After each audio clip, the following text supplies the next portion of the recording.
अस्सलाम वालेकुम। अभी हम जो है डिस्कस करने वाले हैं यूनिट 1 एक्सरसाइज 1.1 क्वेश्चन 1 2 3।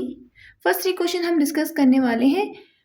उसके बाद आपके साथ लिंक मैं नीचे मेंशन कर दूंगी, आप वहां जाके पीडीएफ चेक कर सकते हो। मैंने क्वेश्चन 1 2 3 की कंप्लीट आंसर्स जो है सॉल्व हुए हुए नीचे लिंक में डाल दूंगी, तो आप वहां से जाके उस पीडीएफ को चेक कर सकते हो। ठीक है, अभी कॉन्सेप्ट समझ लेते हैं कि स्क्वायर मैट्रिसेस कौन सी होती है एंड रेक्टेंगुलर मैट्रिसेस कौन सी होती है। तो आपकी बुक का ही फर्स्ट क्वेश्चन है which is A is equal to matrix 2 3 0 5। ठीक है, इसमें आपके पास क्या है कि number of rose and number of columns की बात है। ठीक है, तो आपके पास ये जो होता है ये नंबर ऑफ रोज होते हैं, ये रो 1 है, ये रो 2 है, ये आपके पास कॉलम्स होते हैं, ये कॉलम 1 है, ये आपके पास कॉलम 2 है। ठीक है, जब number of rows equal to number of column हो जाए हम इसे कहते हैं कि ये स्क्वायर मैट्रिक्स है। इफ इन दोनों में अगर चेंजेस आ जाए, फॉर एग्जांपल सेट बी ही आपके पास दिया गया है which is equal to 6 3 -1 1 5 2।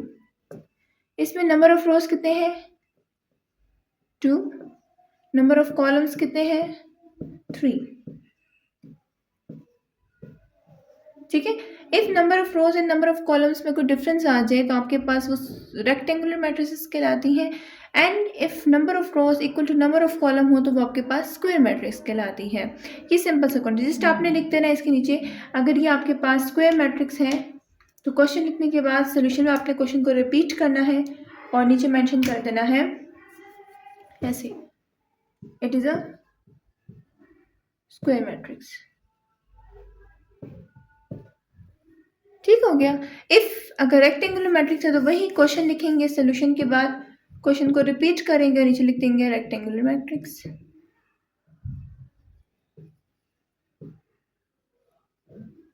First question में जस्ट इतना सा करना है, ये पूरी एक्सरसाइज आपके साथ शेयर भी हो जाएगी। ठीक हो गया। Okay, let's come to question number 2। Question number 2 में आपसे कहा गया है कि list the order of the following matrices. तो order of the following matrix क्या है, आपके पास मैट्रिसेस दी होंगी बुक में ही है। क्वेश्चन नंबर 1 है ए इज इक्वल टू 1 2 -1 3 4 2।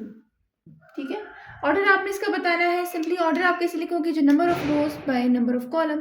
ठीक है, तो ये आपके पास इसकी रोज कितनी है 2 रोज है एंड 3 कॉलम है, ये 1 ये 2 कॉलम हो गया और ये 3 कॉलम्स हो गया। ठीक है, अब ऑर्डर लिखेंगे कैसे, जैसे ऑर्डर ऑफ ए, क्योंकि हमने मैट्रिक्स को ए से रिप्रेजेंट किया है तो ऑर्डर ऑफ ए, मैट्रिक्स को बी से रिप्रेजेंट करेंगे तो बी, जो आपको गिवन होगा वही आपने रिप्रेजेंटेशन यूज करनी है। ठीक है, तो ऑर्डर ऑफ ए आपके पास क्या है, रो बाय कॉलम।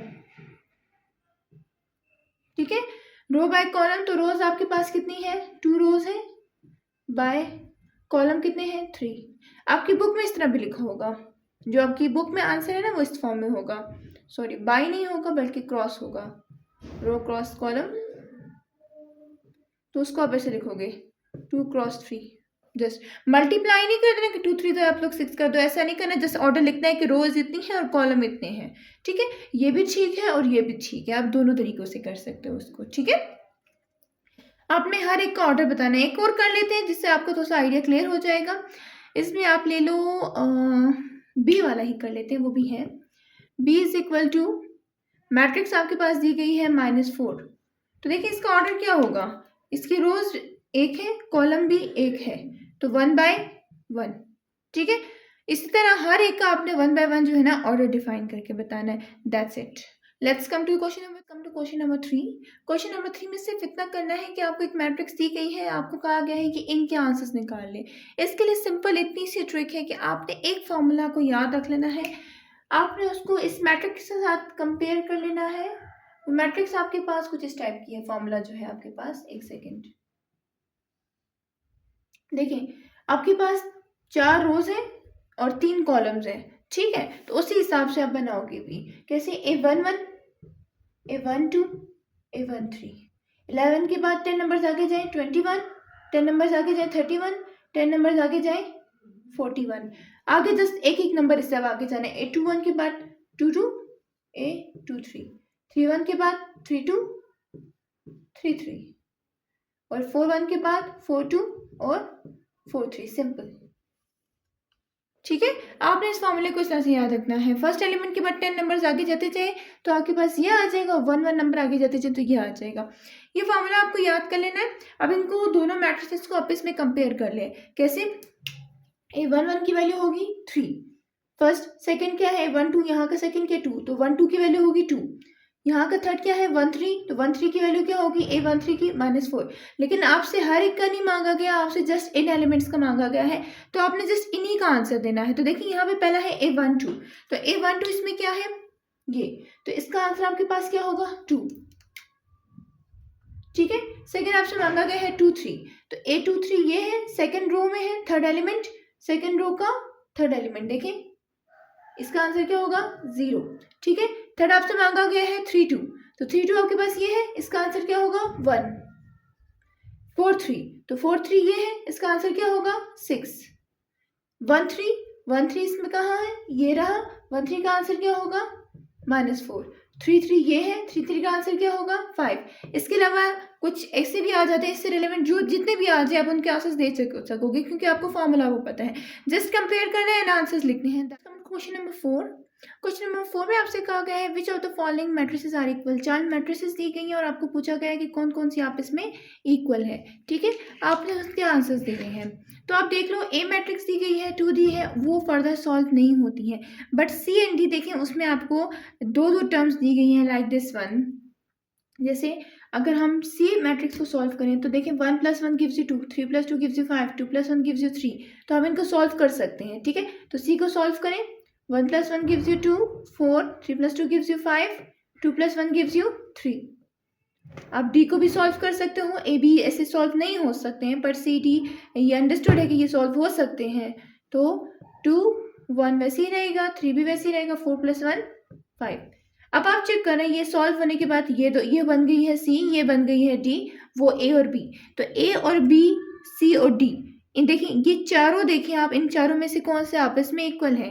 तो देखें फर्स्ट चेक कर लेते हैं A है 2 5 1 3, वो B के इक्वल भी नहीं आ रहा, वो C के इक्वल भी नहीं आ रहा, 2 5 1 3 है, देखिए 4 का डिफरेंस आ रहा है, तो 2 5 1 3 ये रहा D, A इक्वल है, ठीक है, तो आपने सिंपली जस्ट लिख देना है A = D, और सेकेंड है कि B, A हो गया और D हो गया।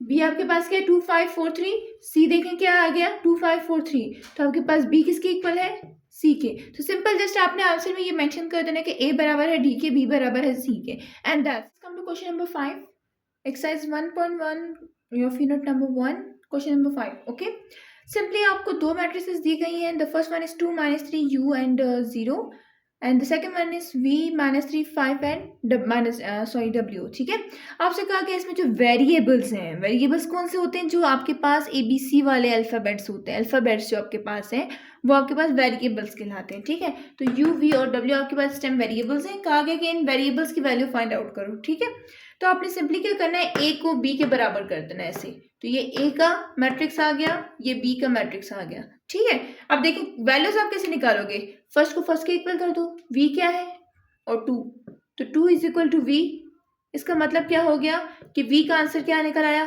2, -3 × -3, देखिए -3 यहाँ कोई वेरिएबल नहीं है, मतलब इसमें हमारा कोई काम नहीं है, ये फिर इसको हम एट द एंड लिख लेते हैं। ठीक है, ओके, अब जस्ट इसमें इक्वेशंस बना लो। फर्स्ट इक्वेशन बन गई 2 = V, -3 = -3, थर्ड आपके पास आ जाएगा U = 5 एंड 0 = W।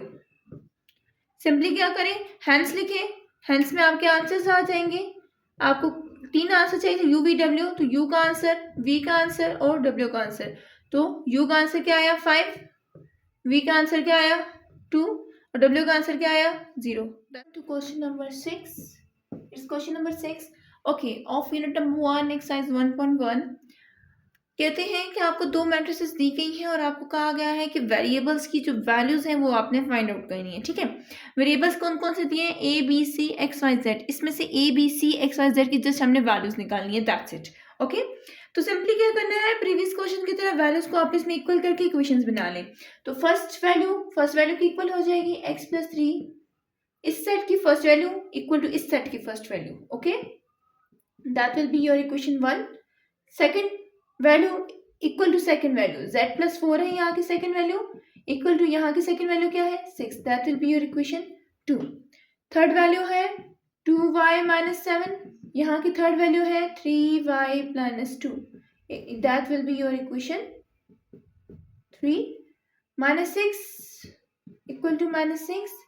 फोर्थ हो गई. फिफ्थ आपके पास, एक मिनट, फिफ्थ आपके पास है a minus 1 is equal to minus 3. यहाँ से जो लेंगे उसके सामने वाला बिल्कुल यहाँ से लेंगे. जैसे मैं यहाँ से 0 ले रही हूँ तो उसको बिल्कुल सामने वाला. ठीक है, इसमें कंफ्यूज नहीं होना. 2c plus 2 that will be equation 6. b minus 3 के साथ आ जाएगा 2b प्लस 4. इक्वेशन 7. ठीक हो गया. Minus 21 equal to minus 21, equation 8. और the last one 0 equal to 0, that will be equation 9. Okay, अब यह 1 बाय 1 हमने एक एक वेरिएबल का आंसर निकाला है. कैसे निकालेंगे? ओके, कैसे निकालने वाले हैं? फर्स्ट इक्वेशन ले लें फ्रॉम इक्वेशन 1. इक्वेशन 1, ठीक है. इक्वेशन 1 में कौन सा वेरिएबल का आंसर निकलेगा? देखिए इक्वेशन 1 ये है, तो x plus 3 equal to 0. Just सिर्फ x और x वेरिएबल का जो है आंसर निकल सकता है आपके पास. तो इक्वेशन हमारे पास है x plus 3 equal to 0. Concept समझ लें. कोई चीज़ अगर यहाँ प्लस हो रही है तो इक्वल के साइड पे जाकर माइनस हो जाती है. अगर माइनस हो रही है तो वो जाकर यहाँ पे प्लस हो जाती है. अगर मल्टीप्लाई हो रही है तो वहाँ जाकर डिवाइड हो रही है, और अगर डिवाइड हो रही है तो वहाँ जाकर इक्वल के उस साइड पे जाकर मल्टीप्लाई होती है. ये सिर्फ 4 कंडीशन सिर्फ इक्वल के उस साइड पे जाने के लिए है. चाहे उधर से इधर आते हैं कि इधर से उधर जाते हैं. अगर प्लस है तो माइनस हो जाएगा, माइनस है तो प्लस, मल्टीप्लाई है तो डिवाइड, डिवाइड है तो मल्टीप्लाई. ठीक है, ये 4 आपके पास जो है वो चीज़ें हैं. आप ये नोट कर लो, स्क्रीनशॉट लेना है स्क्रीनशॉट ले लो. ओके, यहाँ पे देखिए 3 प्लस हो रहा है, इक्वल के साइड पे जाकर माइनस, जो चीज़ प्लस हो रही है वहाँ जाकर माइनस. तो ये आपके पास हो जाएगा 0 माइनस 3, और 0 में से 3 के माइनस 3 गएगा तो माइनस 3 आ जाएगा. तो x का आंसर हमारे पास आ गया x is equal to minus 3. ठीक है, सेकेंड इक्वेशन ले लो फ्रॉम इक्वेशन नंबर 2. इक्वेशन 2 आपके पास है z plus 4 is equal to 6. तो z प्लस 4 इक्वल टू 6. तो देखें प्लस 4 वहाँ जाकर माइनस 4 हो जाएगा, तो 6 माइनस 4 हो गया. तो 6 में से 4 गया आपके पास 2 आ जाएगा. तो आपके पास z का आंसर क्या आ गया 2. इस तरह आपने एक एक वेरिएबल के आंसर्स निकाले. ठीक है, फर्स्ट इक्वेशन भी हो गई, सेकंड भी हो गई, थर्ड वन आपके पास क्या है फ्रॉम इक्वेशन 3.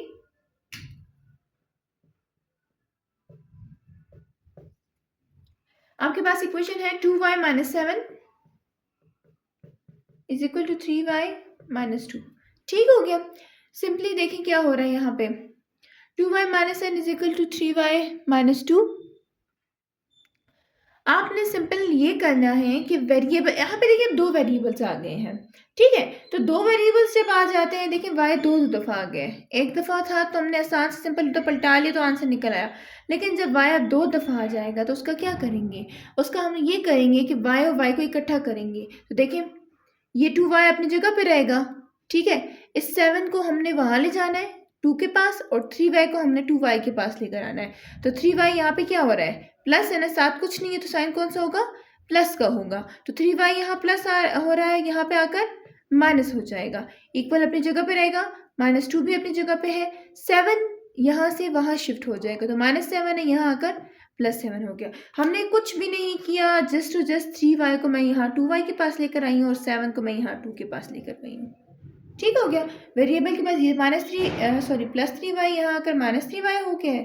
ठीक है, और यहाँ से माइनस 7 वहाँ जाकर प्लस 7 हो गया. That's it. अब इसको सिंपली सॉल्व कर दें.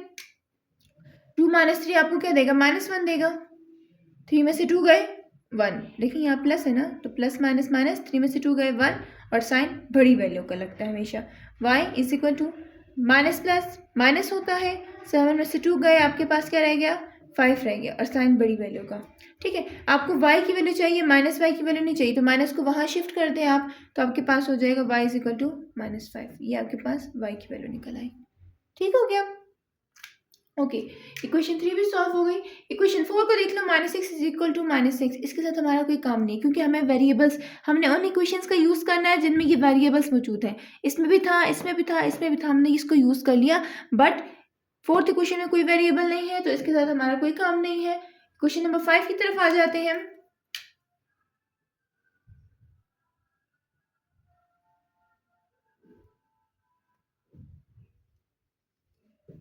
फ्रॉम इक्वेशन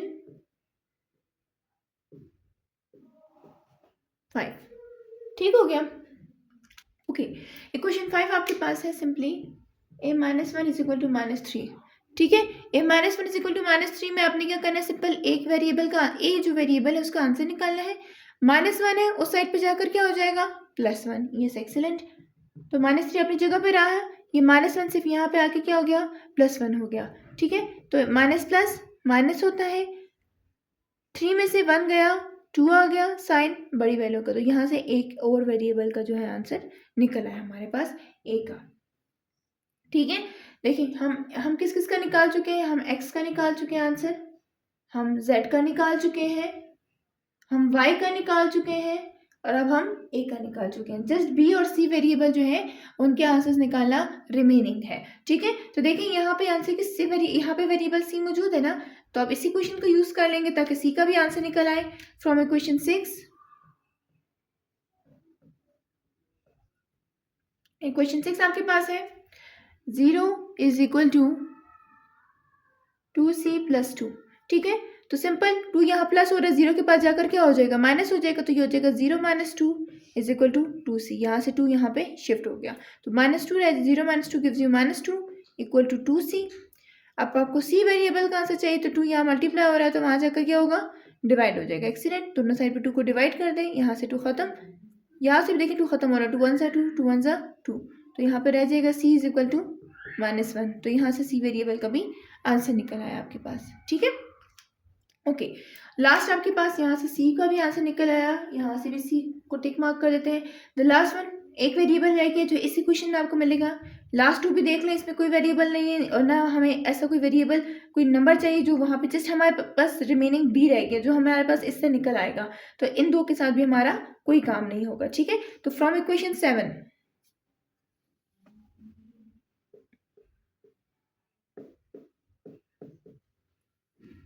ठीक हो गया। फ्रॉम इक्वेशन 7,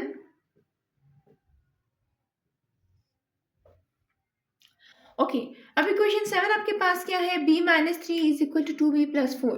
तो आपके पास है b - 3 is equal to 2b + 4। ठीक है, तो आपको सिंपल वही काम करना है जो आपने इक्वेशन 3 के साथ किया था। क्या करना है आपने, देखिए यहाँ पे भी 2 वेरिएबल्स थे, यहाँ पे भी 2 वेरिएबल्स हैं, वही वेरिएबल के पास वेरिएबल वाली वैल्यू ले आएंगी और कांस्टेंट के पास कांस्टेंट वाली ले जाएंगी। ठीक है, तो सिंपल क्या करने वाले हैं हम, b अपनी जगह पे रहेगा, 2b यहाँ प्लस हो रहा है, इक्वल के इस साइड पे आने के बाद क्या हो जाएगा, माइनस हो जाएगा, तो ये -2b इक्वल 4 अपनी जगह पे रहेगा, 3 यहाँ माइनस हो रहा है, वहां जाकर +3, सिंपल। ठीक है, अब क्या करना है आपने कि यहाँ कुछ नहीं है तो 1 है, 1 - 2 आपको क्या देगा, -1 देगा, सर b कॉमन निकाल लिया, इक्वल टू 4 + 3 आपको क्या देगा, 4 5 6 7। आपको b चाहिए, आपको -b नहीं चाहिए, तो माइनस को वहां शिफ्ट कर दें, तो b इज इक्वल टू -7।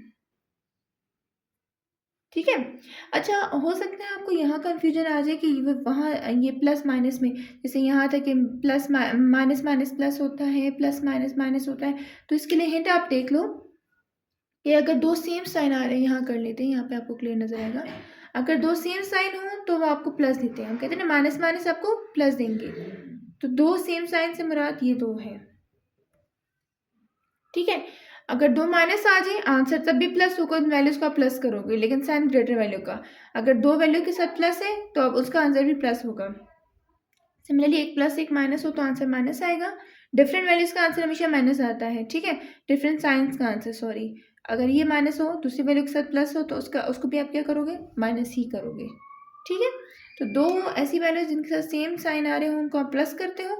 ठीक है, और 2 ऐसी वैल्यूज जिनके साथ डिफरेंट साइन आ रहे हो उनको आप माइनस करते हो, लेकिन साथ जो साइन लगेगा वो ग्रेटर वैल्यू का होगा, लेकिन होगा वो जो आपके पास इन कंडीशंस को फॉलो कर रहे हैं। ठीक है, ओके, अब देख लें हमारे पास ये लास्ट बी का आंसर भी आ चुका है। तो हैंस में जस्ट आप मेंशन कर दोगे for example A B C X Y Z. ठीक है, आपसे इनके आंसर्स मांगे गए हैं, आपने जैसे इनके आंसर्स मेंशन कर देने। ए का आंसर आपके पास क्या निकला है, ये -2। बी का आंसर आपके पास आया है -7। ठीक है, सी का आंसर आपके पास आया है -1। एक्स का आंसर आपके पास आया है -3। वाई का आंसर आपके पास आया है -5।